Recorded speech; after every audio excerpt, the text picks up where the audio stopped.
Hey, what's up, everybody? I'm so excited. I have my friend Alyssa. We haven't talked in years. Yas and yas, darling. It's just I carry so much disdain for you because you were my former stage wife. Former stage ex-wife. Okay. Yeah, that's right. My friend Alyssa Martin is here, and Alyssa, you're a non-gamer. No, I am a non-gamer, but my fiance is a huge gamer.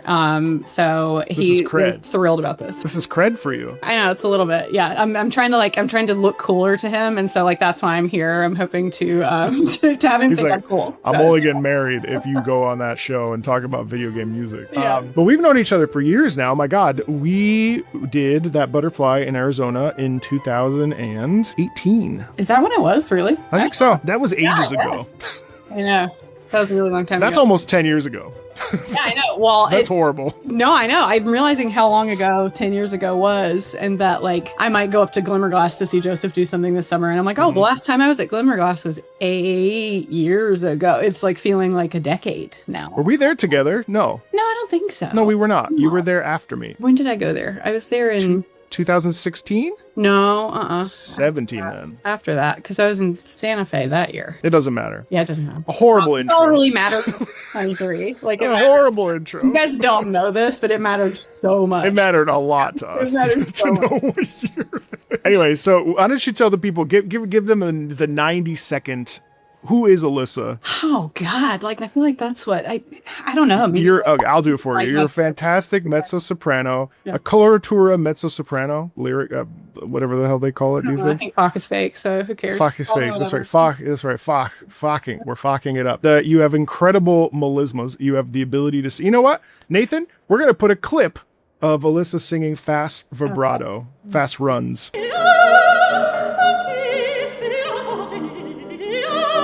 Because the people or you guys are gonna put no, this is for Nathan, my editor. God no. But the world, you got so red, my God. The world needs to know about your incredible melismatic capabilities. I mean, like, so you sang a whole bunch of stuff that was incredibly fast and difficult, really difficult. And now we're both former professional opera singers.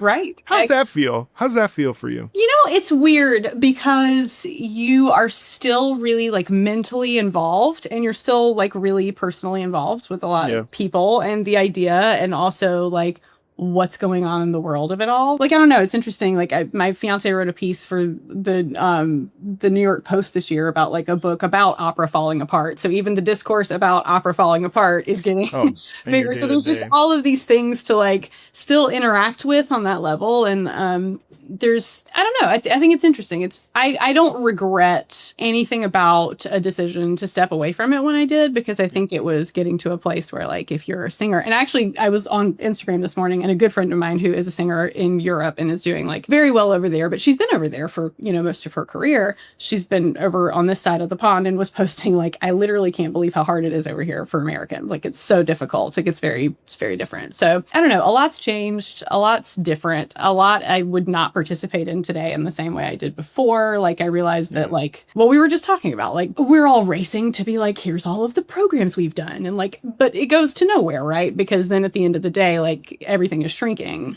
and there's nowhere to go.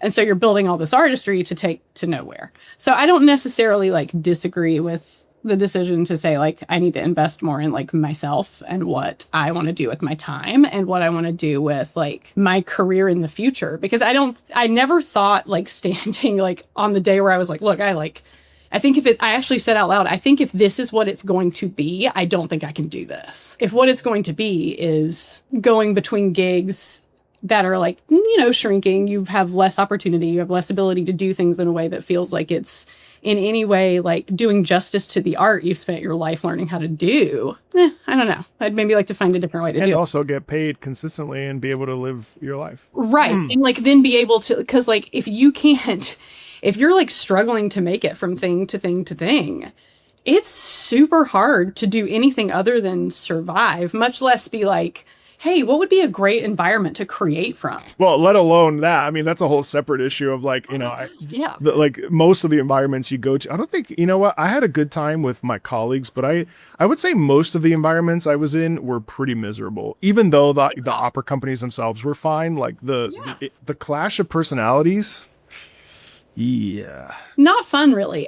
But if you think about it too, I get why people are kind of nasty in that environment too, because if there's only 2 crumbs to fight over, like people are going to fight to the death. Like that's all there is.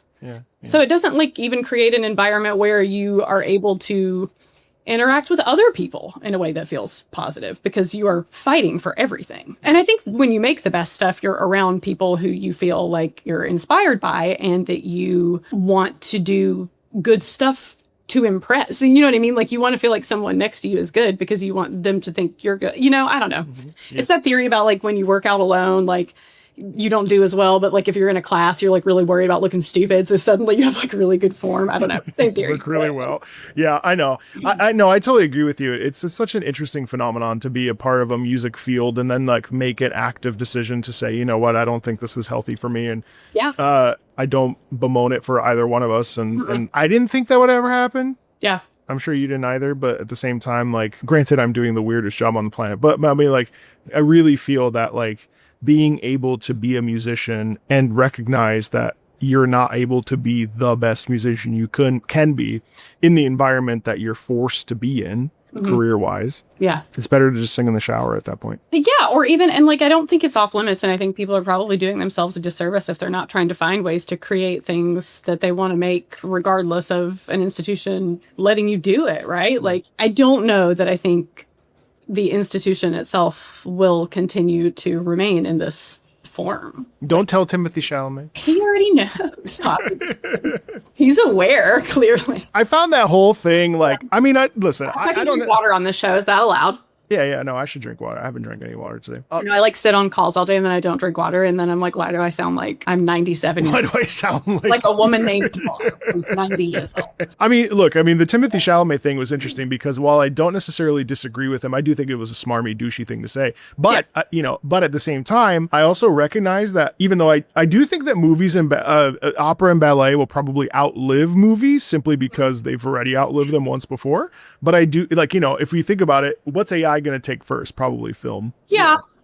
A lot of that. And a lot of also, like, I do think that there's going to be, I mean, you bring up AI. I do think there's going to be a significant investment in the types of experiences that can only be produced by a human. Like now, you know, you have little like stamps. Like, look, if you want to pay more for something, go to the store and there will be a little marketing tag on it that says organic, farm grown, like something like human that. Made. It's like it's a choice about you that you do that, right? Like that you choose that because you value health and it coming from the earth. Now, the thing that you're going to be able to distinguish yourself between your peers is, oh, well, I only like human experiences.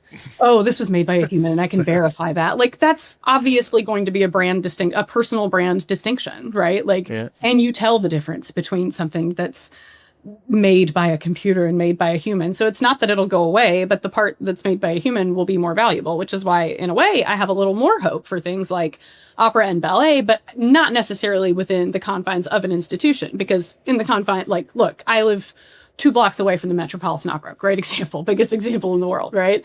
So, like, all their job is to run around and beg people to write checks so that they don't have to not clear payroll this month, right? That's their job. Their job is not really opera anymore. Their job is literally begging for money to survive. So the opportunities get smaller and smaller for singers.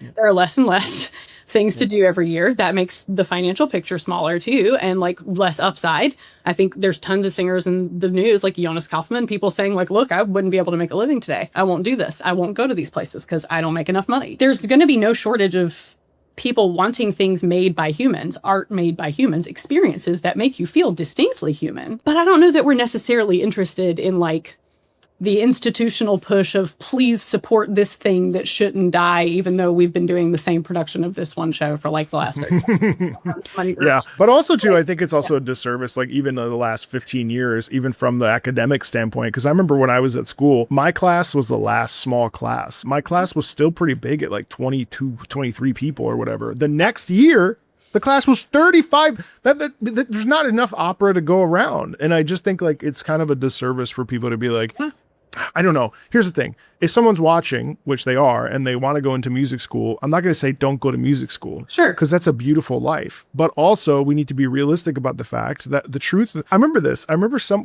agent came to like some summer program and was like, only 2 of you will actually be doing this profession. Now, who knows if that number actually ended up being true. But fact of the matter is that like, it's so limited. And not only is the opportunity limited, but also your mental and physical willpower to actually do it is also a huge factor that I don't think I ever considered. No, definitely not. And I definitely think it's worth it to study music. I don't know that, again, like maybe I'm just like anti-music institution or something. Oh my God, somebody's going to take that. That's not good. No, it's not that. It's that I think that like the actual instruction of like the most valuable experiences that you had as a singer, they weren't because you went to AVA. No. They weren't because you went to Cincinnati. They were because you studied with a person. So and such. Like the one-on-one instruction of it all, I think is great, huge, necessary and huge, and it can be a complement to your life, whether you decide to do it professionally or not. It's very interesting. But today, pivot. What we're going to be doing is we're going to be using our music brains, and we're going to be listening to a slew of tracks. So you don't know anything about, I mean, like when's the last? No. Okay. So like, all right.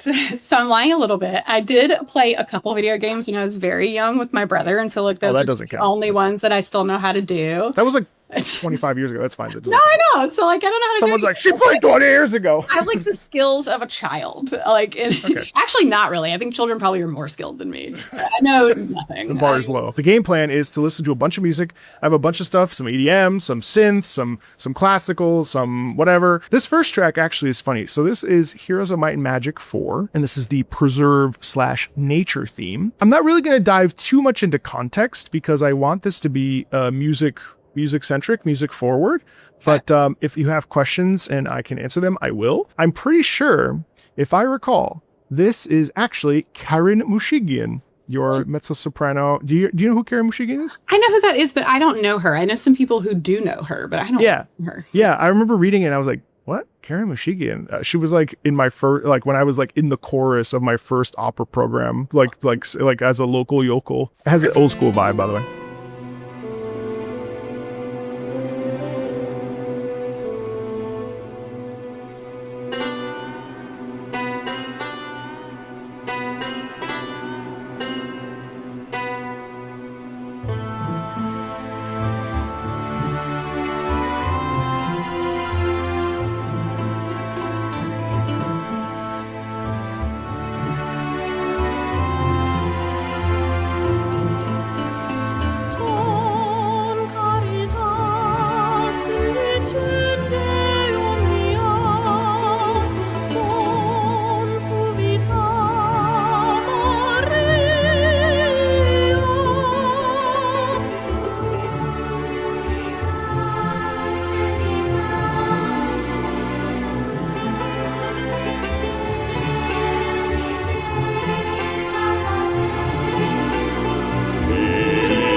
playing on the radio in whatever world this is. You know what I mean? Like, it feels like it'd be on the radio. Yeah.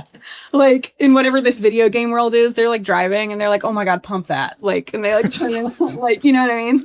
Yeah. This is like a medieval, like high fantasy sort of village. So I don't think there's a radio. Maybe there could be some sort of. They're not driving in the tradition.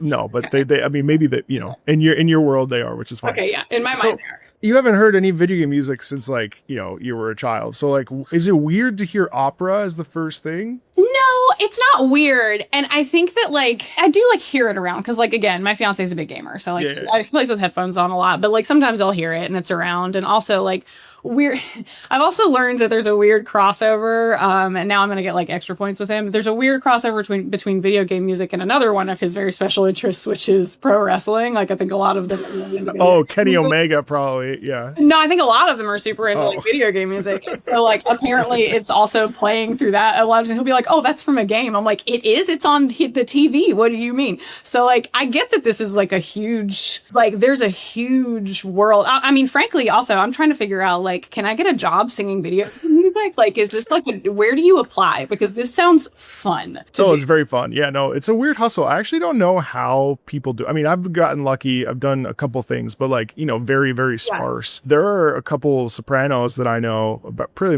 3 or 4 that like are consistently like, that's their job. Like they just sing on video game stuff. Yo, that sounds like a great job. No, it's cool. I think there's a lot of crossover. It's like, but like we're saying before, I don't think it's weird to hear stuff crossover and be part of like a totally different world you're building. I mean, that's kind of like building a brand, right? Like you're making somebody like be totally immersed in wherever you are. And if, to your point, like if what I'm looking at on the screen here is like what this game looks like, then like, yeah, those things go together to me. Like that makes sense. It's like, what world are you creating? So yeah. Do you feel like you need to know like the story to understand? Well, I mean, does it sound like a nature theme to you, or like does it? What's the? I don't know that I would say nature. I think if I was going to give like a very comical overview, I'd be like, well, I thought we were starting out with like some sitar action or something, like, and we were going to be in like another place, and then like I heard all of the like choral music come in, and then we're like back to the little mandolin solo and like shredding. Like I don't know. No, I don't know. I think it's fun. I think that's like I'm a sucker for choral music anyway, though. So like anytime you throw choral music into something, I'm just automatically gonna. I'm already in. How would you rate the song? A track got me so hard. Like yes, that bass totally threw me for a loop. I forgot that bass was even in there. I was like, that is actually the only thing that maybe almost took me out of it for a second, because I was like, oh, this is great. These are like some angels or something. And that guy was like, oh, like, you know,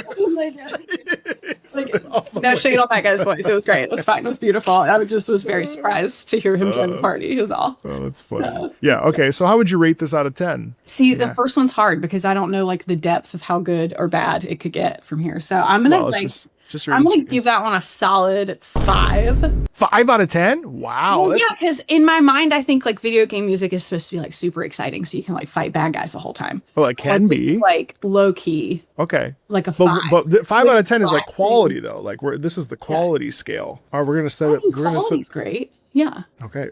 You want to keep it at 5 out of 10? That's no, fine. No, I'm not gonna change. They're gonna yell at me. That's fine. So you thought it was shit. 5 out of 10 is very average. 5 out of 10. You thought it was mid slop. That is not true. Also, for me to give something like a mid, by the way, is very generous. But let's say I lean more on the negative side. I'm a glass half empty person for sure, because we are strategize how to get the rest of the glass full. Do you know what I mean? Yeah, I do know. But that's funny because I'm a glass half full kind of guy. No, I would say quality wise, definitely like probably a like 6. Like let's bump it up to a 6. All right, we'll do it. All right, that's give him a 6. I give that one. You know, it's not perfect. See, I tend to skew higher. I'll skew 7.5. I think it's a nice song. It's peaceful, but I would never put that on. But here's the thing, though. I'm a gamer, so I understand this. So if I was playing this for 100 hours and I heard this all the time, I wouldn't be upset. You know what I mean? That's my question too. So that's my next question am I rating this thinking like I am going to be listening to this for the amount of hours it takes me to play a game? Or is this like the big moment where something happens? And then we'll do first impressions. I want the music to be front and center. Okay. You know, context does matter. You know, did you ever have this experience with opera where like you would listen to a piece and you're like, oh, this is really good. And then you would see it and then you'd be like, oh, this is great. Yes. Did you also have the opposite where you were like, ooh, I much preferred listening to that? No. It's such an interesting conversation about context because I assume everyone's like me where we learn the music before we see the thing, right? Would you say that you, like when you learned Cenerentola, had you listened to it before you saw it? Well, whatever opera, like, was there an opera that you learned before you saw the context of it? Obviously, we're learning the context as we go because of the lyrics, but like seeing it like on a stage production? Yes. I've always had an ability, like when I'm singing and singing things back, to hear something one time and sing it back pretty accurately the first time. Like even like just especially if it has a lot of notes. I don't know why, because it feels like math to me, not like music. But like when I was younger, I got a like CD recording of The Marriage of Figaro, which I did not know at the time was like the greatest thing ever, or like the greatest cast ever. And I was listening to it. It was like a 2 CD version, and the only thing that came with it was a libretto. So I like didn't have like musical context, but I did sit there and memorize The Marriage of Figaro like by listening to it and looking at words only, which like. So I've kind of come at it both ways, but then a lot of things like I would mostly do a lot of listening first, and then have to like look at it on the page and then put it back together. But I would be trying to have stuff in front of me, like page wise, as little as possible at all times. Because if I couldn't rely on like muscles to do it every time, I couldn't do it. So do you feel like when you saw The Marriage of Figaro, it was that much better than just listening to it? Kind of, because for me, I'm also super visual. So like, I want to see things and I need to see what it looks like and like what I would think about, like, I would also like pre-stress about stuff. Like I had a dress for every character that I would audition in. Like I needed to know that like that, I'm serious. I would wear like a different outfit if I was starting with a different thing, and like it would be a different color. And like, I don't know, like I had this whole like identity for all of them, and it was pretty visually driven. So like for me, it's never ever worse for me to see something that visually backs up what I've heard or gives me a good like frame of reference for what I have just learned, unless it's ugly, and then I'm mad. And that's actually like kind of my beef with like most opera too, is like you don't go to really any company and see anything that's pretty anymore. Everything's pretty ugly. Well, that's interesting. Yeah, no, because I mean, like video game music, so much of it is used in the programmatic sense, you know, so it is accompanying something. So in this instance, it's difficult because it's like, well, do I show you the music? Do I explain the context? So I just let it like free ride and we kind of just go wherever we go? Because also while you're visual, you also have the same ability that I have, which is to pick up on, create your own scenarios in your head, because that's what we did for 14, 15 years. Yeah. So I had a maestro, Stephen White. Remember Stephen White? Oh my God. What a mensch. What a mensch. I love that guy. He was so incredibly critical, but also like had such astute things to say. And I was like, that checks out. Meanwhile, I'm over here like, isn't this great? And he's like, oh, this is, and I'm like, yep, glad that's Stephen White. But what I found really interesting is that, you know, he wanted a bit of context, and he wanted explanations in order to like, because he's like, in the context, this would work. Do I want to listen to this ever again? Absolutely not. Yeah. No. Anyway, I've only heard this piece one time, but it's pretty cool. Okay. This is called Inherit the Stars. Okay. I don't even know what's going on here. This is from a game called Daemon X Machina. I'm here for a French horn, okay? We love a French horn.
It's a single pass, and then it'll loop. That's what these games do sometimes. So Mystic Over. I would be so hype listening to that. I would feel like I was in like a 90s cartoon. I don't know. Like, is that what it, maybe that's just because it's what it looks like to me. That's hype. Yeah, this is more akin to like an anime, like Sailor Moon or the mech, Gundam or something larger than life. So what'd you think of that? That was okay. So that's more like a 7 to me. That's more like a 7. We're gonna climb this peak and we're gonna find a 10 today. We got to. At this point now, I feel like it's my duty. That's really all I. So obviously this would take place in a battle or something. There's a certain a spice to it. Tell me more. I think it's cool. Like, it seems like a lot of these sort of do some like genre fusion work, right? Yeah, and that makes a lot of sense, right? I imagine the audience for this is massive. I'm like thinking like a marketer now. I'm like, oh my God, there's something for everybody in that. Like there was like a breakout or something like, Actually, the game is extremely niche. So a lot of people actually haven't played it. It's not super popular. Really? Well, I feel like we traversed every musical style in it. So, I mean, I think that was fun. That one was fun. Does it bother you that it's not with like a real orchestra per se? Like I think it does eventually. Like it's like I think the strings are synthetic or they're not necessarily produced by like a live string ensemble. Like it's a MIDI file. Yeah, like a wave or like a VST, which like it's a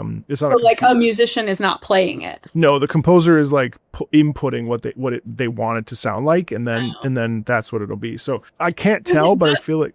Me conceptually, no. Well, some people are like, well, it's not as good as the real thing. Well, no. I mean, and hearing music electronically, and this goes back to what we were talking about before, like AI and like what's human made and what's not. Like nothing is ever going to be as good listening through any speaker, whether it's recorded or done on this. Like it's just not going to be as good as like sitting live in front of someone playing something, because there's like more to like the literal vibration of air happening around you to make sound, because that's how sound works. I'm sure somebody's going to be like, oh God, I'm so sorry. So loud. I'm so sorry. Pierced my soul with I don't think anything is ever going to be as good as live, because the whole point of going to a live performance is to have a shared experience. And part of that shared experience is how like the literal airwaves are chopped up around you to make sound, right? So it's not going to be the same. But is it like still fine? Yeah, like sure, because you can still understand like the depth of that score. Like it does not prohibit you from understanding the depth of the score and the musicality. It does prohibit you from understanding the live experience component of hearing live music played by a musician. It's so weird, because I think about this a lot, because like I grew up mostly with CDs and we really we didn't have the opportunity to go to a lot of live events, and it wasn't until undergrad where I was invited to go to places with school and stuff that I was able to like sort of start to soak in the live experience. What's funny is that it was always kind of a letdown, because I spent so much time listening to CDs and albums. It must have been Don Pasquale. Yeah. And I was like, bro, the acoustics are weird. Like, this is not in my ears. Like, this is like over there. And I kind of feel like maybe in a way I was robbed of the experience of like just not having a biased perspective. Cause like when I put on my headphones, that performance is right here, right? But when I have to watch somebody, there's the distance, there's the orchestra, there's a bit of that natural muffling that's occurring. There's like the reverberations of the hall, like all this stuff. Like, it's weird. So I agree with you. Like, I do think that the shared experience is beautiful. And like that, the electricity in the room is, it almost makes you nervous, because it's like, ugh.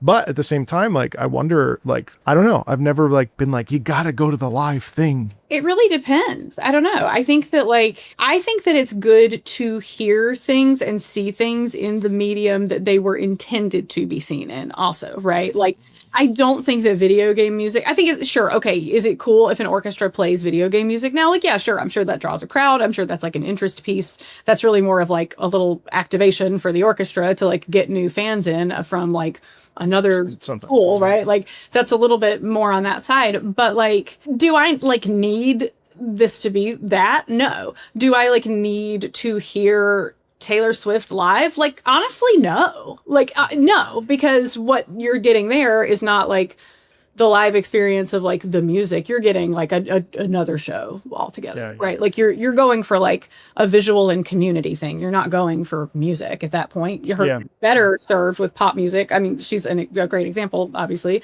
but you're better served being like, oh yeah, no, this is better to listen to the way it was recorded and like delivered to all of us, originally, which is kind of like the argument, I think, for opera, classical music, all of those things. Is it really cool to hear those things on recording?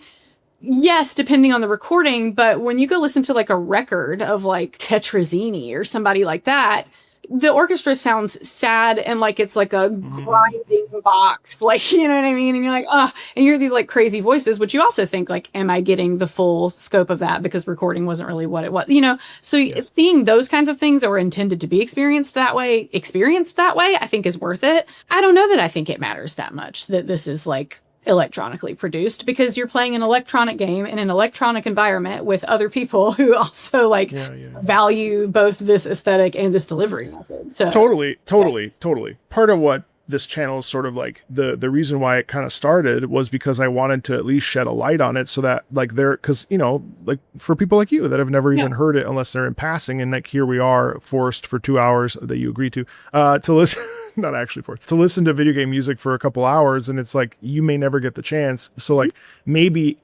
just maybe the next time the TV's on and your fiance is watching, you might be like, oh, this is cool, what is this? You know what I mean? It's not so much to convert. So like in my ideal world, this music would be paired up with not this particular piece, but like other pieces that are more classically based, to be paired with symphony. Because right now, you're right. Because right now we have that separation. We have the pops, which plays the film stuff and the classical, you know, and the video game stuff and the, you know, the Harry Potter movie night. And then over here you have the box, the classical box. And what I would love to see is someday, I was getting mad about it today. I was in the car because I was preparing mentally for our session. And I was like, man, I'm so mad that like. Get centered before. No, I mean, I was leaving the dentist is what I was doing. And I was thinking about you, and I was just like, you know. One of these things is worse. I don't know.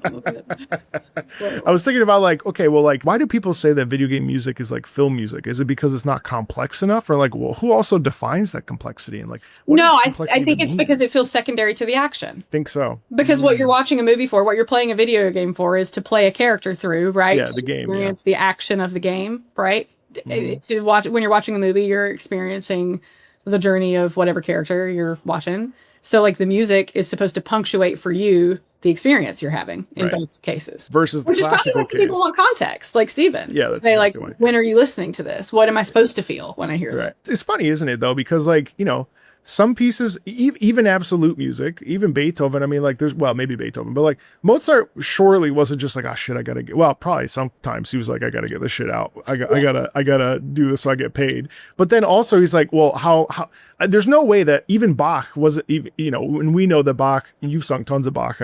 He was trying to do it to get paid and for the church and all that other stuff. But there's no way that Bach wasn't putting some sort of like, you know, a little bit of his back into it when it came to writing whatever, you know what I mean? Like there's no way. So that still has a context. It's just that we assume that because these guys have been around for hundreds of years. I mean, you tell me, do you think what do you think about that? Like, do you think that like there's no context because it was just music that was written for its own sake? Or is there always some sort of an implicit context because it comes from an emotion? Well, first of all, I have been chewing my tongue off to not say put his Bach into it. But now that I've gotten past that, now that I've gotten that you out. Can do it. Put your Bach into it. I was like, just a little bit of a thrust in there, you know? Like ball now. Like you're not even pitching it anymore.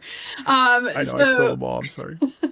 No, I think I do think there's inherent context to everything. And I think that like as a marketer now too, there is inherent context to every single piece that you produce creatively, whether it's visual, whether it's musical, because you have to think about like, how will a person interact with this? And I think even Mozart, even like Rossini, I mean, Rossini's famous for this, right? Because he like rewrites a lot of this. I have sung so much of his work, and so much of it is the exact same thing over and over again. Different language. Incredibly prolific. Like, but when you're a superstar, you're incredibly prolific. Like Mozart's writing these big, I mean, he's a little different. You can't compare anybody to that. But you've got other composers like writing stuff over a longer period of time. Rossini's like popping out one every month, right? And they're all bangers. They're all massive hits everywhere, right? And they're massive hits everywhere because he's thinking about the context and like introducing himself as a brand all across Europe. So then suddenly everywhere across Europe, somebody's got a little tune to hum, and they go, "Oh, is that Rossini? Yeah, I saw one of his things." You know what I mean? Like it's a way to distinguish yourself. But also even back to Mozart, back to Bach. Like, sure, are they Bach to Bach. Are they writing things like for the church? Yes. Are they writing things for monarchs? Yes. But usually those requests are coming because there's a context to it. Clemenza de Tito is written for a royal wedding. All of these things have an event they were written for. They're not just necessarily written just because he thought it was a great idea. Sometimes they're doing that and then using a commission, like, because all of the royal stuff is commission, right? For those composers, like, that's commission-based work, unless you are the court composer who's sitting there writing, you know? So do we just prove or disprove that context is important? I don't remember. I don't know. But it's a nebulous question, because I don't think there's not a yes or no answer. It's like, you just take it at face value, whatever it is, ultimately. Yeah, and I think it's also cyclical, because I think the context you intend something in is not always the context in which it is used or received, and then that continues to inform the way it's redelivered, especially in like internet culture, meme culture, right? Yeah. Like, I don't know. Let's go over to something totally different. This is a game called Bastion. This is called Terminal March. I just listened to this the other day. I love it. I think it's fun.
That. You loved that? Yeah.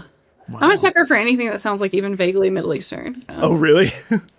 I gotta change my whole agenda. Playlist immediately. I gotta change my whole playlist now. No, it reminds me of, do you know, okay, we watched the show that we love. We watched Tehran here, that HBO show or whatever. It sounds very close to the like opening credits. Oh, really? Sequence of that is it Apple TV or HBO? It's one of those shows, but it's almost exactly. And one of the things we like about that show the most is the opening sequence of the music. We're like, oh, this is like a pop, you guys. Yeah. Well, what about that? Like, what about this particularly like speaks to you? Like, if we kind of, look at it with a lens. Which lens? Well, so obviously it's a vibe.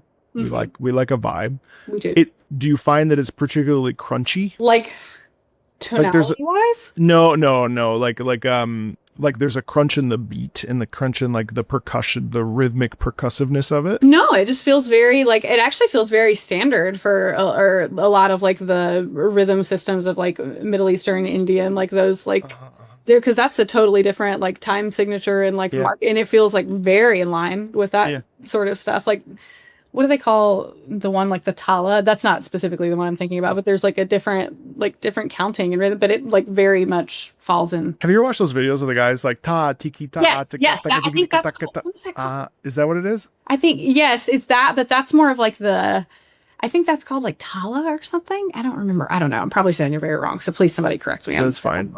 Someone will know. Someone is an expert. Someone will know. Someone is an expert for sure. Like, and please inform all of us. I'm actually like very, very fascinated by like world music in general. So anything that sounds like things that are not Western music are very compelling to me. Mostly because I think I know too much about Western music, and what I like about Western music is something different. It's more the execution of it. What I like about like more of the like world music is the enjoyment of it, because I'm like, oh, this is different, and I like how different it is. Like, it's fun to experience, and it feels like that sort of like feels a little less Western, I guess. Yeah, totally. It's not so much it's unique so much as it is just special in its own way, which allows you to turn your brain off to it. Yeah, like, and not think about like the production of it, because I don't know how you make that, you know? Yeah. I just get to like experience it, you know? Yeah. Okay. Like the first one, like I know exactly how they produced that. They had like 6 children and a guy and a girl, and like somebody wrote like that, like, you know, I know how that was done. So the unfamiliar is more interesting to you than the familiar. Definitely. Yeah, definitely.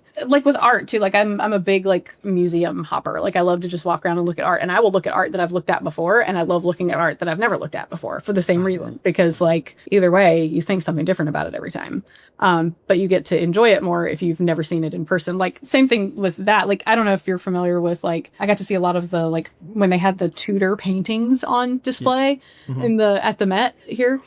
And it was crazy because you see them in books, and they're in every textbook, like, you know, the picture of Henry VIII, the picture of Elizabeth I. And then you go and you're standing in front of them, and they're massive, like they're huge, and you don't realize that they're that big. So, but you don't know that until you like go see it and like go, you know, I don't know, until you're like. So even though it was familiar, it had an edge of that uniqueness. There's new to it, because there's a new layer to the experience of it. So. Okay. All right. I have to change my whole system here. If you were going to rank the Bastion terminal market track, what would you rank that? We can give her terminal march, excuse me, a 9. She's really cute. I think she's so cute. Look how cute she is. That's a young boy, I believe. Oh, is it? Oh, I thought it was like a really like cool girl. Like, you know what I mean? Like, let's say it is. Screw it. It is. Okay. Well, you said you love choral music. I do. So let's see if with this one we can kind of massage the balance between the two, because it's all right. Well, you know what? Let's do the beginning and the end. So this is from a game, Xenogears.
on, bitch. What? Yeah, that's in a video game from like years ago. Isn't that crazy? That's crazy. What do you think before I say anything? I mean, that's like a 12. We got her. I always love these people who take that, like, I don't know, what's that word? Like that, like, modal ass voice, like, push it that far up. Like, I love that. Like, everybody's always like, don't take your chest up. And I'm like, I frankly think you're not singing with enough chest, like, most of the time. Like, I think most women are never singing with enough of their chest. Ever. Spoken like a true Metso. Ever. Well, I like, literally, no, I really don't. I think you should be, that's, like, hard to do. It's hard to be like in that part of the voice, like moving like that and not like putting some gas on it, I guess. I mean, you wouldn't hear her otherwise. How would you hear her? So it's interesting. I have two like predominant thoughts whenever this is like barely like sixth time I've heard this piece. And every time I end up feeling like totally just like beside myself, because there's a couple things in there. First of all, obviously it's called white voice, white singing. It's a very, it's a Slavic sort of thing. I remember someone saying it reminded them of like a Bulgarian choir. Yeah, it's similar to like Ukrainian like choral music. There's so much body in that, and there's so much tension, and there's so much like viscerality. And also it's interesting because that final phrase, the ha ha, she does that like it's at least 2 minutes. No, I know, that's what I'm saying. Like, I think that's like hard to continue to do. It's like 3 turns in a row, right, all the way down, but it's like full bodied. It's interesting because sometimes people listen to that and they say it's literally too much because of how intense that sort of like, because that raw, that cry. Yeah. So you like that piece? I do. Yeah. I super love like Eastern European sounding, like the way a lot of like especially a lot of like women's choral stuff in general is. I think there's like more of a culture of like close chord singing for like female voices, and there's less in that culture. We have this like really, I mean, you're gonna of course remember this, like if you're in the Western culture of singing, like the female voice, like they want it so much to be like rounded out and like not like very like pressed and flat the way that is, but like that's the only way to actually get like sound to come out. Pointed.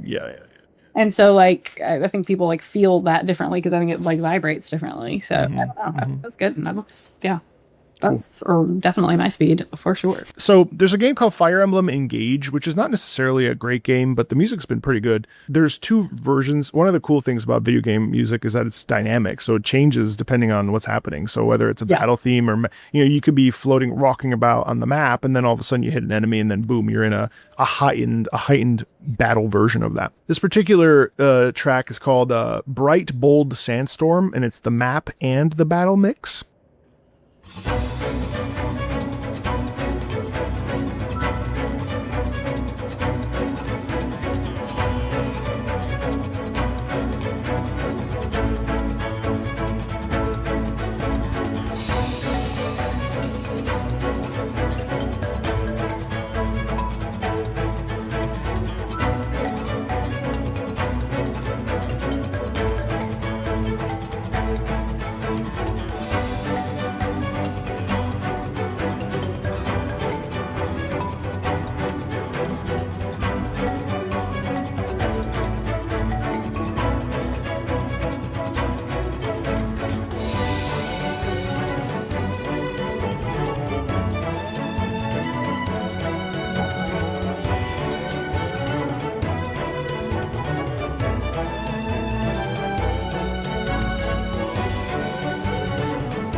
Right, it's nice. It just kind of moves us, and then here's the battle version.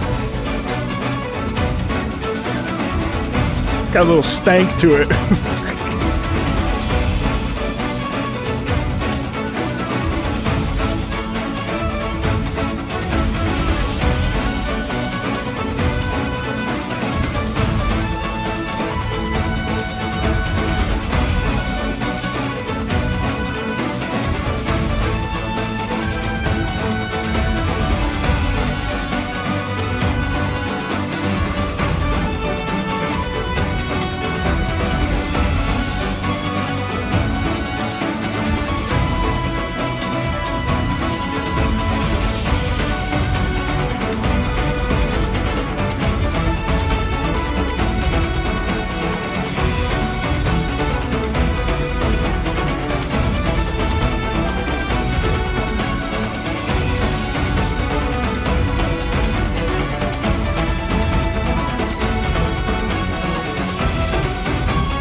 What do you think of that? Cool. That's cool. It's simple. But I think it's like what it's supposed to be. You know what I mean? Like it's like energetic, and you feel like, I mean, the few video games I do play, and they're like very simple, and I imagine I'm like way worse at it than like anyone who watches anything that you produce. They're gonna be like, this girl is a moron. But like I literally, like, the one feeling I know I like always get is the moments where you are supposed to be like winning something or beating something or like doing something hard. Like you're very like you're very like locked, like your whole, like you're like breathing really shallow, and you're like, oh my god, I have to like do this thing. You're like your like muscles are all tense. So I think like, I don't know, this very much like I don't know. Do you think that like video game music is written to kind of psychologically get you into a spot to play? Yeah, like when you hear that, you're like, that's supposed to like, oh, we're fighting. Gotta go. Like, It kind of. Yeah. I mean, the amazing thing is that when you turn it off, there's a series of games that are particularly difficult from a company called FromSoft, and they made Elden Ring. Surely you've heard the name Elden Ring, maybe? Yeah. Uh-huh. I played one of the games, and it was like the second to final boss, they're called, and I thought it was called Marigo's Wet Nurse. And I was on the phone, and I beat her in the first try. Where normally these bosses, they require a lot of effort and a lot of learning and stuff.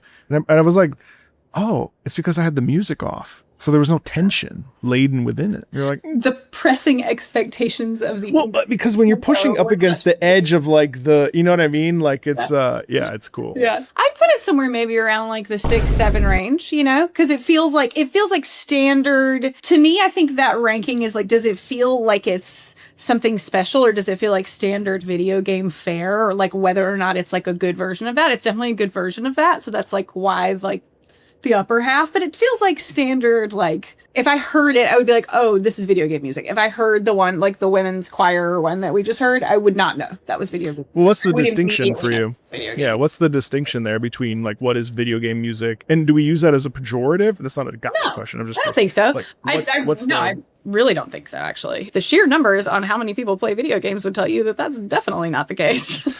I'm serious. True. Like, it's like... Yeah, no, millions. It's huge. Is there a distinction between the two? Like, what's the difference between video game music and not? Like, the difference between the Xenogears track and this track? It does feel like every time I feel like something is video game music, I feel like there is a purpose to it. Do you know what I mean? Like, I feel like there's... Is it like repetitive? Yeah, kind of. Okay. But that it's like intended for a purpose. Right. Rather than... If I heard that out, like if I were like out, like walking on the sidewalk and I heard that, I would be like, I need to start running now, and I'm not sure why. Like, you know what I mean? Like, I see what you're saying. Yeah. Run now, or like do something like very high. Like there's an implication that like you need to take an action, which I guess is why I asked the question, like, do you think there's a psychology to video game music on the whole, like making you, like putting you in a headspace to like do an action? Oftentimes I find that video game music is like a noun. It's like it describes people, places, or things. You know what I mean? Yeah. And sometimes,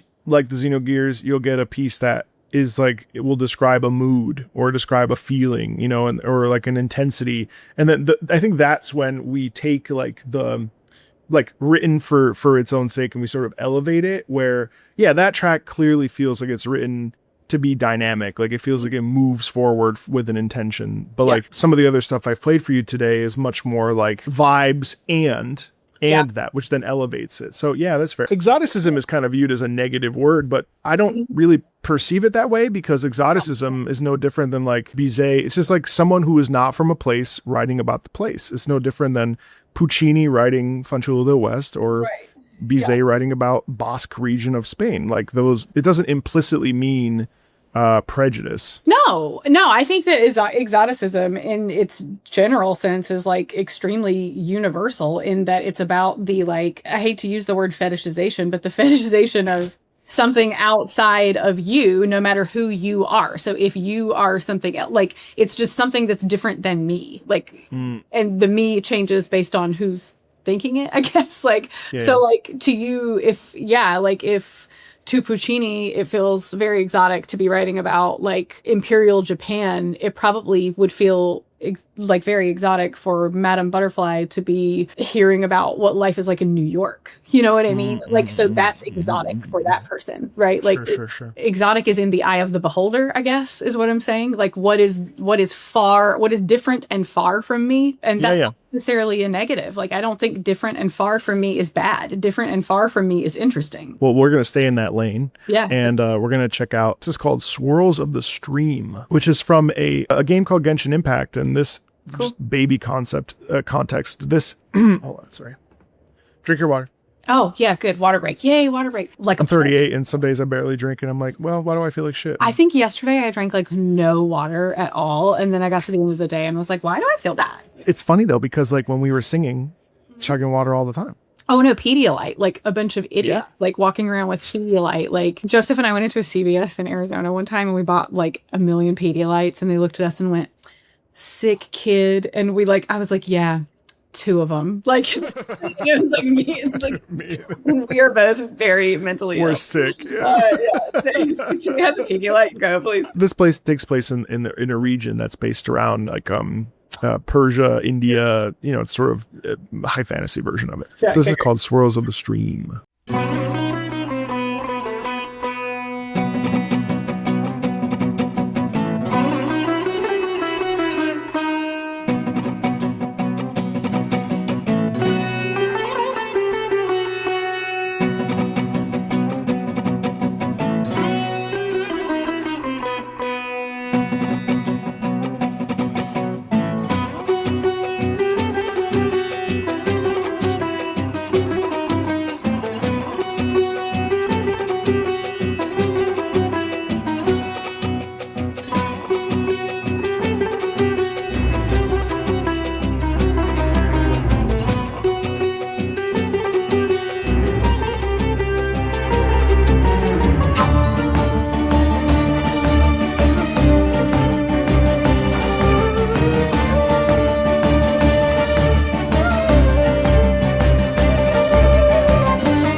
that's a banger. It is a banger, isn't it? It's amazing. That feels like one of those like massive dance numbers from like a spy film, or not a spy. They didn't do dance numbers in spy films. You know what I mean? Like a big old kind of pseudo movie musical, like, you know. Yeah. Oh, I see what. Yeah. Yeah, like weirdly, like every character's introduced with like a new theme. Like, I don't know, like that's what it feels like to me. That's fun. Like that, and it also feels like an Indiana Jones sort of like not chase sequence per se, but just I don't know. Yeah, I mean, did you feel like that? Well, what else did you think about that piece? Like just off the dome. I mean, it's just well executed in general. Is that a live orchestra or no? Yes. Yeah. It's interesting to me because there's a lot of. It never sits still. No, it never allows itself to sit within a like a structure. Like the structure's there, that main theme, but then within that, there's all these little moments of variation, right? Yeah, which is kind of why it feels like like an intro sequence of like something where you're like, oh, like someone's like, it's my turn. I mean? Yeah. Like the beginning of The Little Mermaid, where they where all the Little Mermaids are like, oh, like it's me. Yeah. You know? I would give that like a 9. Okay, pretty high. Let's pivot to a song called Quixotic.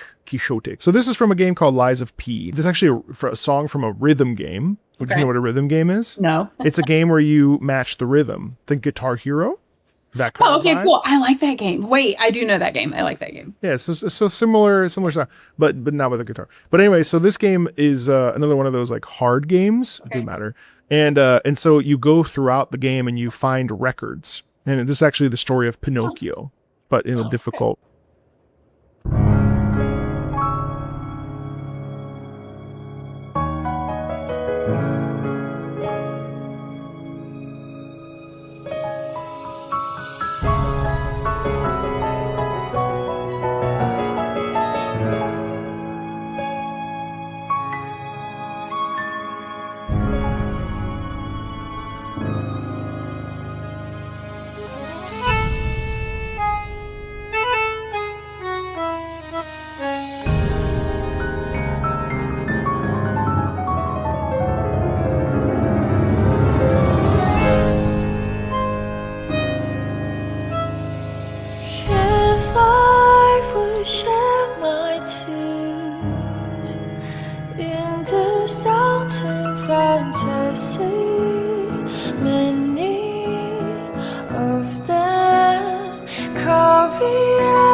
The giants, losing the horse, build up the seas, set the serpents alight.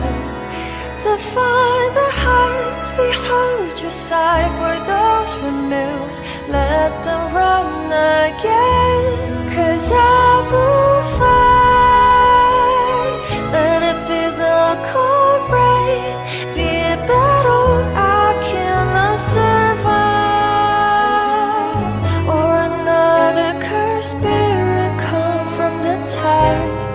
Every morning, every night, my fate confide. Beyond our years upon the bridge across the stranger light. Those devils never break out of their great disguise. So I will fight another song, another falsely fight. Rambling words they pressed upon my soul. Every inch I blushed towards the fatal side. Against the winds, against the lights, I shall conquer that.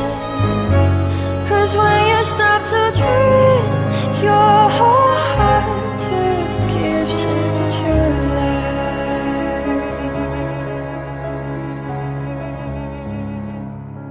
Okay, thoughts? I want to know your thoughts first. I couldn't understand a word she was saying. No, not a fucking word. I almost asked what language is this in? Oh, it's in English. I mean, I heard And survive. then I realized it was English, and I was like, oh no. All right, so we didn't understand the words. Yeah. Does it matter? It doesn't matter until you become cognizant that you don't understand them. And then it pulls you out. Yeah, because then you're like, wait, what happened? Like, yeah. Like, I think my objection to it is I'm all for, like, combining genres and style, like genre bending, everything bending. I think that's interesting. This feels ham-fisted though, in that there's like an accordion for some reason. She's doing an Evanescence impression for some reason. Like, why? Like, you know what I mean? Like, it's too many things that I'm like, I have no idea why these things exist in the same space. Like, sure, you know. Yeah, it feels disjointed. Yeah, it does. It doesn't feel curated. Like, if you're going to like add multiple influences, like visually, musically, whatever, it needs to feel like very, very tightly curated. It needs to be so on brand for what it is, or it needs to be so tightly curated that you have no question about what you're trying to get out of it. Did it feel beautiful in spite of that, or did it kind of muddle the whole thing? No, it sounds to me like, and I guess it's maybe the vocal track and like how it's written. It's not necessarily her voice. Like, I have no issues with her voice. Like, she's fine, fine. It's the like writing of it puts me in the same place that, like, I don't know. That's what, like, like an Evanescence impression, I guess, like an early 2000s.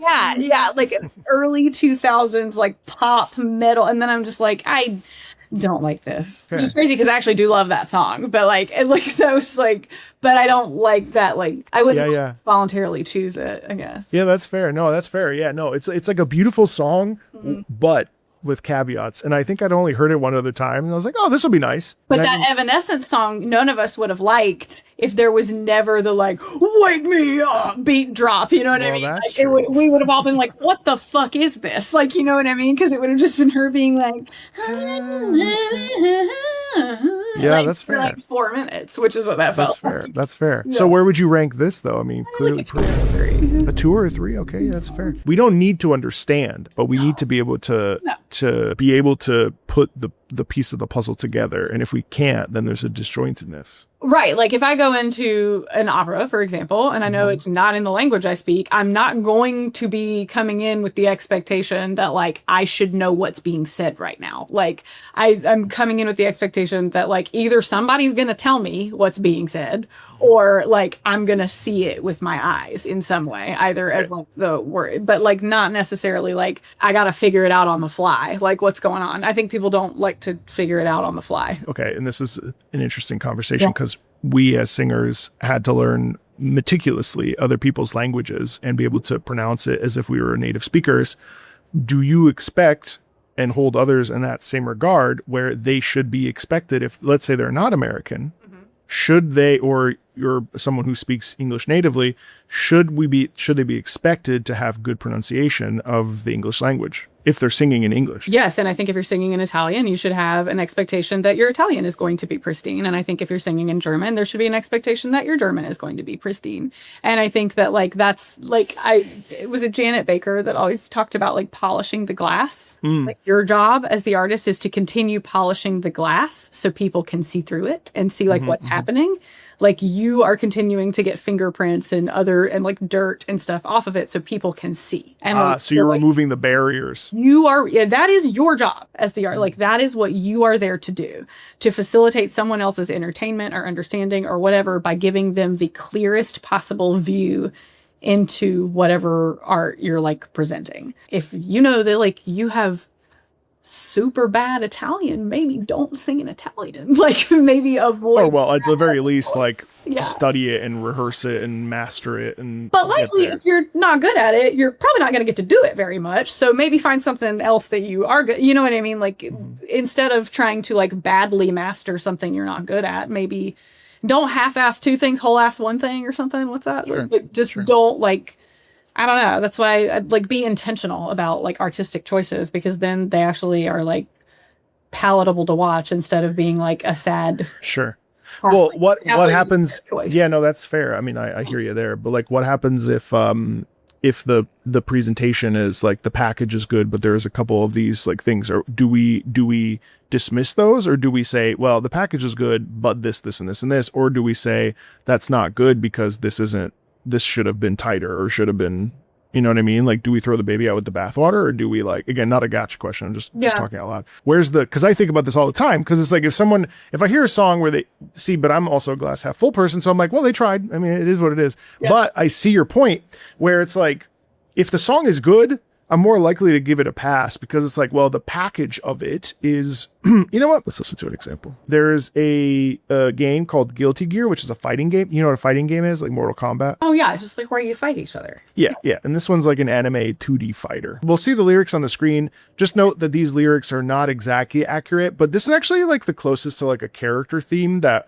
but there's other options that we could listen to as well. But this is a character theme. So like every time you pick a character, that character's theme, if like you're playing against the computer, let's say, you will hear this character's theme, and this character's theme, there's lyrics, there's like, you know, whatever. It's not necessarily like, well, I'm not going to say anything. I don't want to point it in a direction, but like, I just want to see what the vibes are for you. This is Drift.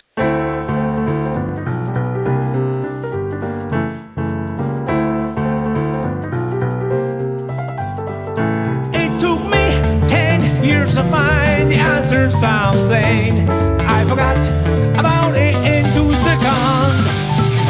That's about it.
It took me 10 years to find the answer to something I forgot about it in 2 seconds. I don't have anything that's really important to me. That's why everything is beautiful.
you hear it? The pulses of the living. The ironic rhythm is a grand orchestra. It's never the same tone. Who wants to stop this? There can be. When the violent storm is over, blue sky is more beautiful than ever. You see, I want that, that's all I want.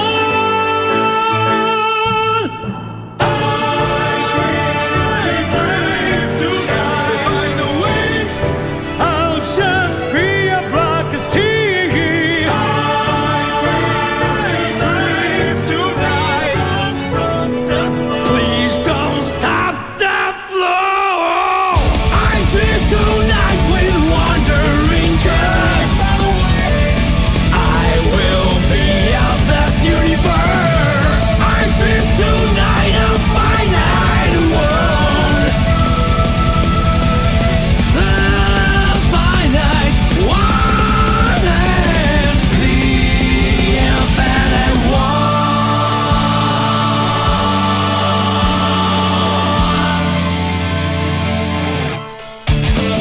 Okay, so obviously the polar opposite of what we. Okay, what do you think of that? Okay, well, first of all, I just want to say we went on like a philosophical journey, like through that. Like this guy's like, I am a black sea, and then he's like, what is the world? Should we I forgot. It took me 10 years and I forgot it in 2 seconds to should find we out. swap the world? Well, I'm like, oh fuck, man, I don't know. Like, what a deep questions are opening up for me in this like intro. That's so funny too, because it's like it went a lot of places musically, and also a lot of places like just from a text like standpoint. Like there's so many philosophical ups and downs, like on the like vastness of life and what one is for a video game. I feel like, I don't know, is that what you think about when you're playing video games? Like what is life? But that's what the character probably is like. You know, that's the thing I love about some of these themes is that I'll play you an example of an orchestral character theme after this. But like, isn't it interesting though? Like here, so in counterpoint to what we were talking about with Kishodik, like Naoki Hashimoto does the vocals for a lot of this stuff and is just a very like kind person. Yeah. And it's interesting because like when I have presented this music to others, you know, the complaint that they've had is that the English is not necessarily the most polished. And yet when I listen to this, and again, maybe I'm a glass half full kind of guy, but when I listen to this, it's the whole package. It actually, to me, it adds a ton of charm that the English is imperfect. You know what I mean? The performance of the English or the actual English construction? All of it. Itself? All of it. To me, I'm like, yeah. I'm buying what you're selling. I don't care. I don't need the perfect articulation in order to like get the vibes. No. You know what I mean? No, that doesn't bother me. I more feel like a lot of the text feels like it was translated by ChatGPT and then also didn't have like, or it's trying to translate. You know how like when you try to translate like sentences that like you could never appropriately capture. It's a transliteration, right? Like it's like taking the of an idea that maybe you just can't express in English words. Like I don't know, because it's and that is fair. And frankly, I mean, because we are both trained to look at words and try to decipher their meaning, and then in real time interpret that and perform it.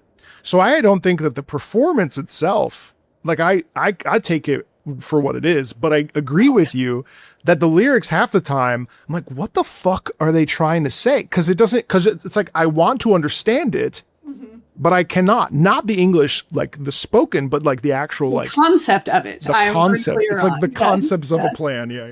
Yeah, the concept of it I'm unclear on. Musically, like sure, I think it did some like really it was like if like Led Zeppelin and Queen were an anime band for half of it. Like, also, you know what I mean? Like I don't know, it was like like a transposition of like 4 different music styles into anime culture. Well, it's very poetic, but it's like poetic in an esoteric like. Yeah. So overall, though, how would you rank that? And like a 4, because I'm not like a big like metal like heavy like driving like my nightmare is having to watch that Mad Max movie one more time where that white guy with the like, or that guy like painted white that eats the gas is like shredding the guitar while beat chords. I'm like, fucking nightmare. Like having that one more time. Oh my god! Like I just don't like things that sound like this. Like yeah, that's fair. Well, thank you for listening to it. I threw you in the deep end. I never know what I'm gonna get. No, but I love I absolutely I'm big on like weird like madcap humor and stuff like Monty Python and stuff too. Oh. So nothing funnier to me than like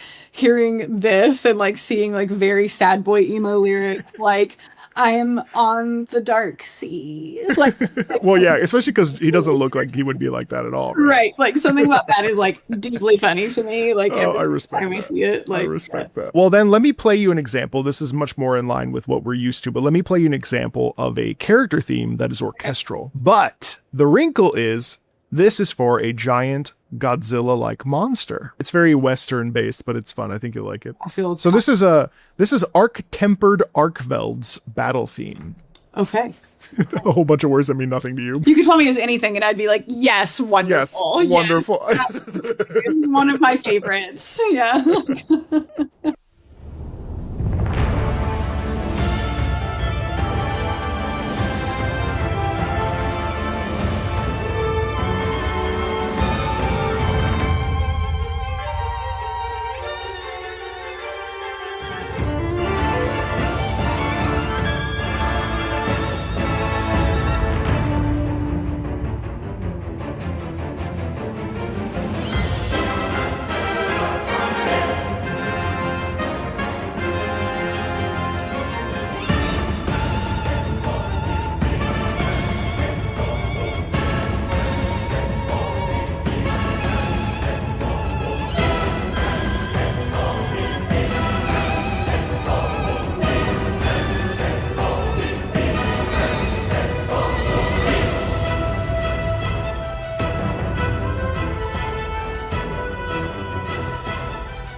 That feels like big box traditional video game music. You know what I mean? Like that feels like the guy who got like all the money and the grants and they were like, this is the next video game music guy. And like every, like, you know what I mean? Like, I don't know, like he just got like all the resources and they were like, yeah, we'll give you a 40-piece choir and an 80-piece orchestra. Sure. Sounds good. You know, like that's, but like, I have no problem. I'm very much like a traditionalist in that I like for things to sound like what they are. Like I like things to look like what they are. I like things to like I don't need like a take on it, you know, in any sort of way. Yeah, Cool to look at, but like I very much think classics and originals and traditionals are that way because people respond to something about them, and I think that like puts you in very much an exciting spot. Yeah, So- I mean, and that's the thing, because you're fighting against this giant thing, and it's terrifying, right? And so naturally, you have the giant, terrifying music, and it works. And to me, it's cool. Like, I will say the one thing that I feel about, so this is from a game series called Monster Hunter. For ecological reasons, you have to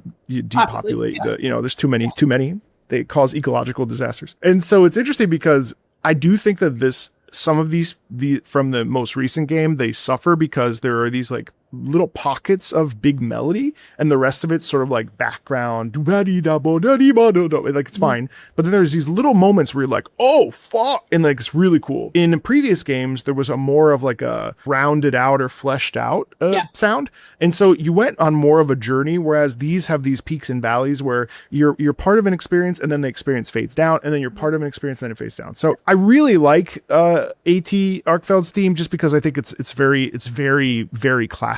So for me, I'm like, easy 7.5, 8, because it's just nice. Just from like a quality standpoint of like being well done, like being well produced, like being like relatively exciting and interesting to listen to without being like jarring in any way that makes you be like, what? Like, it's for sure like a 7 at least, I think. Yeah, you've heard of Minecraft? Actually, I've played Minecraft a little. I'm just not very good at it. Fuck! It's very hard. Just kidding. It's very hard for me. Like, You are a gamer. No, I try really hard and then I'm not good at it. And like, Gideon will say things to me like, oh, just push square. And I'm like, what's square? Like, What's you know square? what I mean? I'm like, what is that? And I like, don't know. And I'm That's so fair though. Like I think people that have played games all their life, they're like, oh, it's the button on the top middle left. And you're like, and you're looking down. And then I've tried to play with my wife, and she's... He has like 4 different things in here with different remotes, and they all That's fair. shapes. All of them are different shapes. Why would they make the same shapes on every button like that? Okay, true. that's my gripe to the gaming industry right now. From like all of us everywhere, could you just put the same shapes on the buttons? Is the same shapes on the buttons, and I'm just stupid? Is that true? So I'm not gonna say you're stupid, But you're not smart. No, just kidding. The shapes are the same. Are they? Well, so the position of the buttons is the same, but they're different letters depending. No, that's my problem. They can't be different letters. Yeah, no, that's fair. No, you're not stupid. That's okay. That's what you're saying. Yeah, That's my no, problem. that's totally fair. On Nintendo consoles, it'll be A, B, X, Y. Yeah. On Xbox consoles, it's B, A, Y, or see, even me, fuck. Oh yeah, Right off, it's I'm B already A out. Like, X no, I'm Y. already out. No. And then on the PlayStation, it's X square triangle circle. No, this is my problem. I can't deal with that. I can't deal with that level of inconsistency. Like, no. There was a period when I was in young artist programs where I had a Wii for a while or something, and I really liked it because it was fun to like play with people and like you could do stuff. But I got really into for a second like all the little Lego games where you could collect little Lego pieces or something. Yeah, And Lego Batman. And I also have like an undefeated record. Okay, like more's coming out now. Do you remember that game with the little purple dragon, that Spyro? Spyro game? the Dragon. Yeah, I've like 100% of that, like, because it was so fun. Yeah. Alyssa, Why are you yelling at me? I do. you like said you were a non-gamer. You're I'm really like not. 100. I'm not. You I don't- 100% in Spyro. Okay, this is why Gideon yells at me too. He's like, "Fuck you!" You're like this. You're like jumping from it. I'm like, but I also make him do hard parts that I can't do. All right, well, I'm like, can you help me with this? This will be a journey. I didn't know, guys. I didn't know. To be fair, all this has been. But I don't. But I played that when I was like a child, and I like don't like it's. I don't like sit around and play games. All right. Like That's fine. He recently bought it for me in here because he was like, "I know you played this when you were a kid." Yeah, the remaster. I was like, "Oh, fun!" But like, no, I don't like game. I don't sit around and game. It's not a thing I do with my time. Okay, well, fair. Yeah. But so there's a style of game like Minecraft called Terraria. People love Terraria, and it's instead of being like 3D like Minecraft, it's 2D, so it's from left to right. Oh, You know, so it's nice, and it's kind of it's a huge space. You collect dirt and wood and shit, and no, not literal shit, but like you collect dirt and wood and you make you make stuff. And so I heard this today actually. It's charming. So this is a theme for the underground. So as you dig, you go further and further into the center of the earth and your planet. And this is the music, I guess, that you would. I've never heard this music, but this is the music that you would hear as you were underground. Yeah.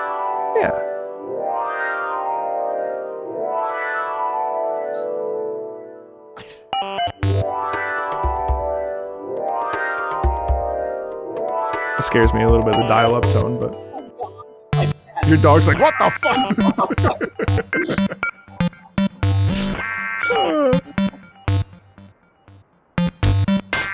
He's freaking out. Oh.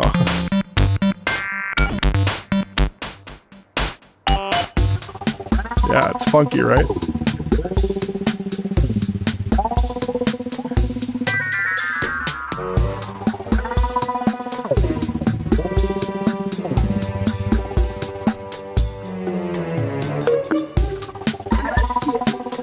Yeah, we don't have to listen to the whole thing, but It's cute. Yeah. It's charming, right? No, it is. It does. It looks like things like Minecraft too. I'm like familiar with things like that, and I've like kind of played around with it a little, but it's just, you know, I'm never good enough at anything right off the bat to be like, I want to keep getting better at this. I'm like, oh man, I suck at this, and I like want to give up.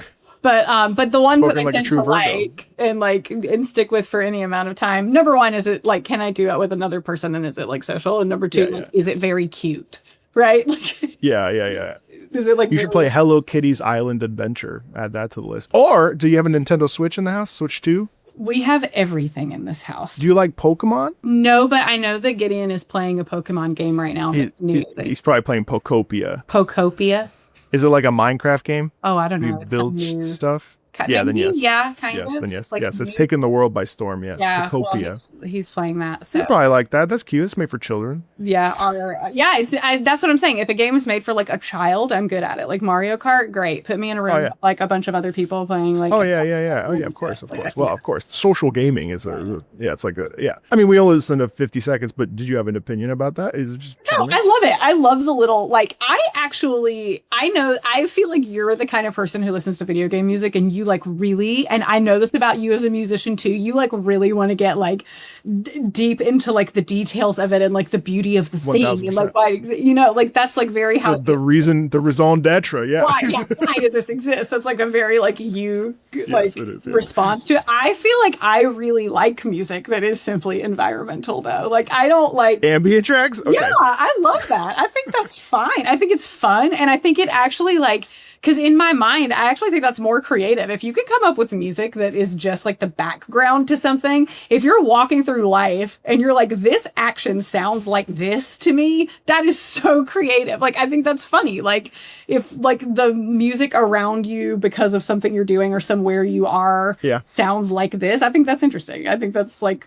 very creative, like more so than being like, I'm going to write this piece that's inside. I'm going to write that's funny. Okay. That means you like think in music. If you're able to write background music, like that every experience you have is somehow underscored, right? Yeah. Like underscoring of moments is like, you cannot discount, because like, have you ever seen the videos online of like music makes a big difference and it shows you a scene but changes the music and you're like, oh shit, like and it looks like totally different. Like, but you know what's crazy is that you can get music like that that's like really rich. You can. I agree. I think that like you can have very built environment. Yes. Yeah. There's the am I gonna remember it?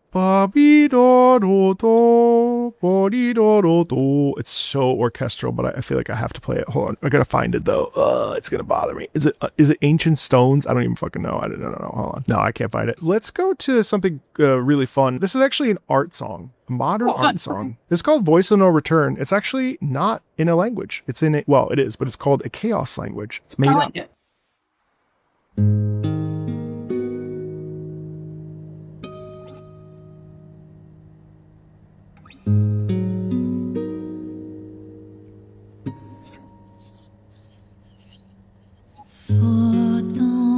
It sounds French. Don't be tricked. It's not French. It sounds French.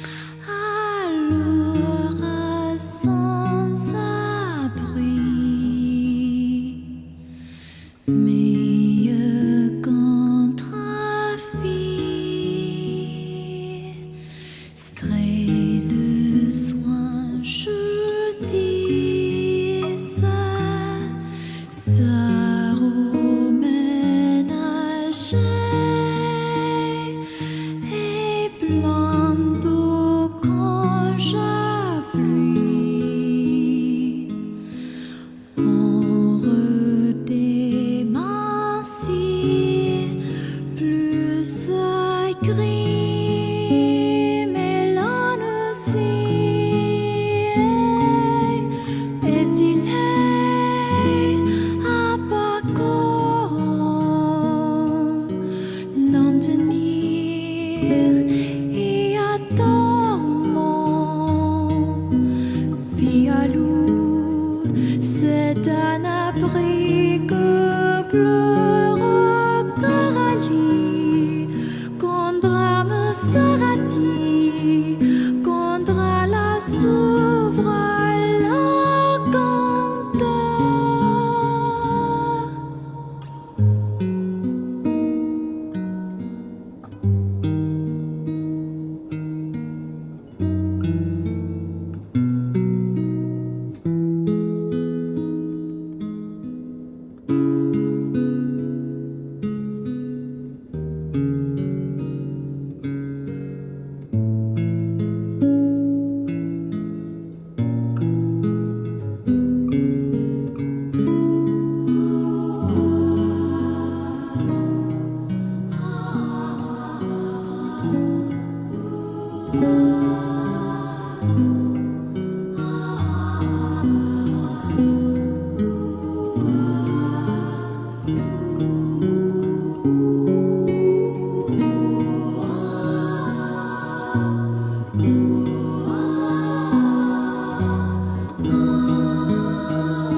Yeah, pretty. Very samey. Yeah.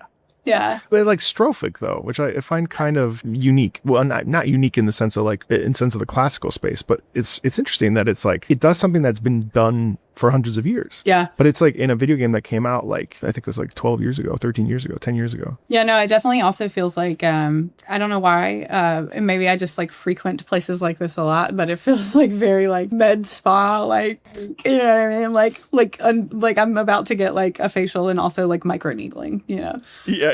Like you're being taken care of. Like you're being God, somebody's about to come out here and offer me like water. Oh my God. Yeah. I'm pretty sure it's a sad context, but yes. No, it's not. Are you kidding me? Not micro needling, but this. I love micro needling. Actually, I need to go and get my unibrow taken. Anyway, don't matter. I recently got a new chin and lips too, so like cannot recommend enough. Like the simple mean bad. I don't think simple means bad. Simple means simple. Ombra my fu is simple. No, Ombra my fu is perfectly wonderful. Very simple. Yeah, very simple. So you think that this is like on the same level of Ombra my fu? No, I don't think anything is on that level. I don't think anything is on the level of like that, what you're able to like achieve vocally and stuff like that. No. And the simplicity of it. Yeah. No, I think that's what everybody's copying is stuff like that. Do I think it's like a successful version? Yeah, sure. Yeah. I think it's like, does it like massively pique my interest? No, just simply because like, I don't know. I think like I need a little more like mental stimulation out of like like a lot of the ones that I've responded super well to. They're ones where like I'll hear one single ostinato or something. And then I immediately am like kind of half humming it in my head because I want to feel how it works. Mm-hmm. Yeah. And there's like no real impetus to do that here because it's very like strophic and stepwise. And yeah. Do you want to hear another one from this game? Sure. Yeah. And this was a game, I was at AVA when this game came out, and there was a part in this particular game where I was like, I don't know, I was just like doing stuff, and all of a sudden I was like, bro, what the fuck? And then all of a sudden I was like, this is the greatest soundtrack I've ever heard. Like, this is real. This is music, you know? And I was like, fuck. Like, it flipped my brain open. It was so cool. All right, so this is Bluebird.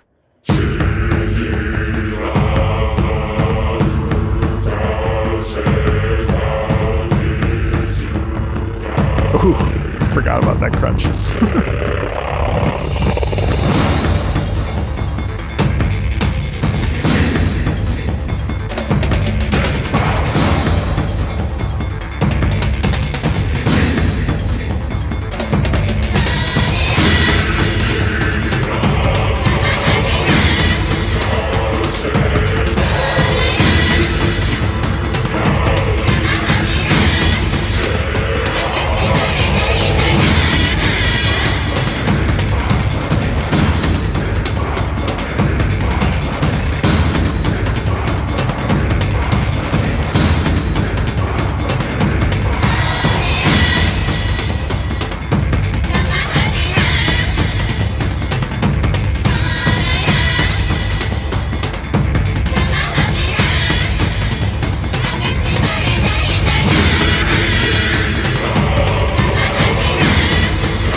Does that scratch a different itch? Yeah, definitely. That's the, I think it's a little bit more, I always like, it's funny because like I spent so much of my life doing like the most buttoned up type of music, and the type of music that I think I like the most and that I respond to the most when I listen to it is like the most like geschrei, like human, like deep, like yelling. Visceral, like I love yeah. yelling. I love coordinated yelling. Like I really do. Like it's great. It's all like deep, unseated, just all the trauma. Just will work for me. Yeah. Do any of those tracks make you want to like explore the games that they're from?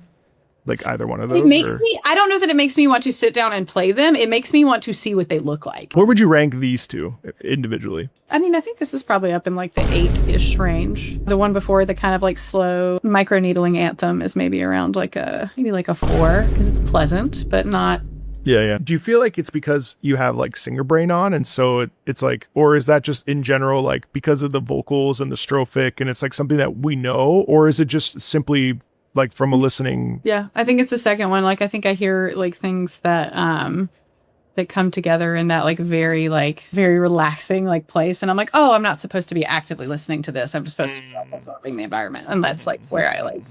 And the stuff I feel is more exciting is stuff that is more like mentally engaging to like listen to and be like, oh, where's it going? Oh, I have no idea. You know? Sure. We've listened to like a pretty significant amount of music, for better or for worse. Like now we've obviously ranked them subjectively. It doesn't really matter. But like, what are you kind of coming away from with this experience? I don't know that I'm coming away with anything different than I already understood about the gaming world, which is that I think like very similar to something like opera, which we're obviously very familiar with. I think there are varying levels of ways to construct it. There's varying levels of experience that you're going to want to have. There's different ways you're going to experience it. And obviously that changes how you put things on as a rapper. Like, what does it look like? What does it sound like? That kind of stuff. And there's obviously like a super wide range. And there's also obviously, and I think this can't be stated enough about most things that are the meeting point of a lot of different kind of art. Like there's untold and untapped amounts of people who have the creative skill to pull together the pieces that it takes to create an environment. And actually the pieces that it takes to create an environment that you are entertained by and engaged by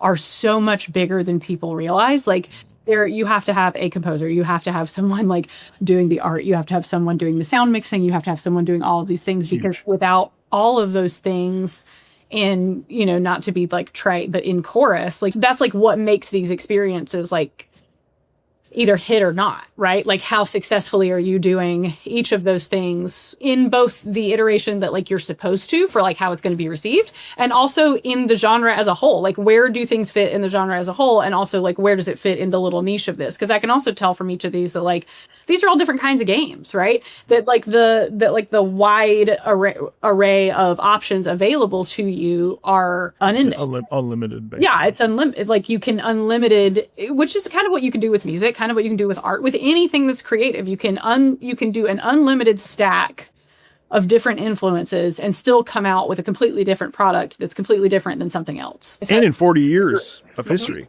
Like that's actually kind of crazy to me, is that, like, you know, if there is any sort of elitism with classical music or opera or whatever being like some sort of like a mecca or a beacon in the dark, at the same time, we have to also give credit where credit's due, because while a lot of this is not necessarily live, it's still only in its infancy if you compare it to classical music, and we can still be moved by it and still respect it and admire it, even though it's only been, you know, the 40 years of musical history, which is pretty crazy when you think about the technological advances and stuff. Well, yeah, so, it's a whole different way to write. I mean, I went to you were saying like, oh, we had such a small class in like college. I went to Indiana, so we had like huge classes. It was a massive music school. It's big, big, big. And like, I knew people from the School of Music there who some of them are writing like DJ tracks and stuff, and are like, you know what I mean? Like they were getting the same degree as me. So a lot of people have the same like background and end up applying it like very differently, which is again like why I can't speak enough to the fact that like if you're only going inside of institutions to find creatives, to find art, you're leaving a lot on the table, because I think there are a lot of different places where you see music show up. I don't know. It seems like much more wide and varied, I guess, than I think people realize. It's obviously not just like Mario music, you know? And that was kind of the thing that like I always knew that I had a pulse on it, because, you know, I've always loved games since I was 7 years old. But you know what I didn't realize is that, you know, we would go into these like workshops for like composers and like whatever new operas. And then I looked around and I started really getting into this world, and I was like, oh my God, all the composers are here. There's no dirge of a lack of talent. It's just a lack of like, cause in the opera world, we were meant to feel like, oh, well, you know, there's not a lot of new work. We're pushing new work, but then all the new work kind of sucked. And like, you know, I hate to say it. And it was all like super academic. And it was kind of like, wait a second, there's so much here that is untapped because it's in its little silo. I agree. And I think it's hitting on the exact thing that I complain about in like the opera and classical music industry all the time, is it cannot answer the question, who is this for? Because right now, who it's for are the people who already know everything about it and have degrees in it and are struggling to make a living at it and are hoping that they can one day make a living at it. But outside of that bubble, it's not really for anybody else, because we don't make it for anybody else. But when you compare it to something like this and you look at like the technical components being generally similar, the dramatic components being generally similar, what it tells you is that like what people are not outgrowing is the need for like music and drama and the meeting of different types of creativity to make something good.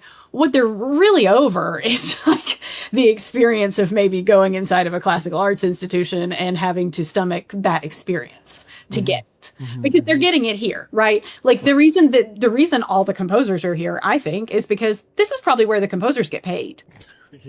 This is where the composers can pay their rent, because you know who likes video games? Most people. You know who are interacting with video games in like some capacity? Pretty much everybody. Like even me, I am a non-gamer, and I just told you like I have 100%ed a game that my fiance tells me is a platformer and is hard. So like I don't even know what that means. But like he like subsidized my work on it and like did the hard stuff. So it's fine. Sure. But like, you know, so even someone who does not identify with it intersects with it sometimes and finds it like enjoyable. But when you go back to the classical music industry, you rarely find people telling you stories like that. They're either like diehard, trying to make it a living. They're trying to do whatever they can do to stay in it and convince you that they're still in it and only in it full time. Just, I don't have to do anything else. I promise, which is like the weirdest thing ever. They're doing that while also like ignoring that who it's actually for are the people sitting in the seats, because they're trying to learn something about what you do. And they're trying to understand or try something new or broaden their horizon of what's available to them by adding this into the repertoire. So like maybe try to continue to draw lines about like how close they are and not how far away. Yeah, and frankly, I've had more people tell me that they've gone to see shows or symphonic performances of like operas because of the merger between just simply being like, oh, that's an opera singer I watch on YouTube. He talks about my favorite video game. Let me go see an opera. And then suddenly they're like, hey, I just saw Tristan und Isolde and I loved it. What? It's crazy. And that's literally the best you can ask for, right? Like the best you can ask for is that something is so moving to someone that they actually take time out of like their personal day and life to be like, I just want to learn how to do this for the sake of learning to do it. And I think like music encourages people to do that. And I think people interact with music everywhere too. Like it's playing at the CVS when you go, it's playing, like it's everywhere you go. Why wouldn't it be in video games? Why wouldn't you be putting a lot of like money and time and effort making sure that experience is good too? If you're doing it on every other part of it. Well, the true. And also, I mean, like, you know, the soundtrack of your life, you know, I was thinking about how you said it's everywhere you go. And it's like, oftentimes people don't even think about how much music is an everyday prevalent part of their existence. But it really, I mean, like we all have a soundtrack to our life. It just depends on what it is. Yep. And, you know, paying attention or at least noticing that will go a long way in maybe in enriching, you know what I mean, without being too preachy about it. Thank you so much, Alyssa, for coming on and sharing your perspectives and being yourself. And thank you everybody for watching. Feel free to check out the rest of the playlist. And here comes my dog. I'm still in a meeting. We'll talk to all of you later. Cool. Bye. Thank you. Take care, everybody. Of course.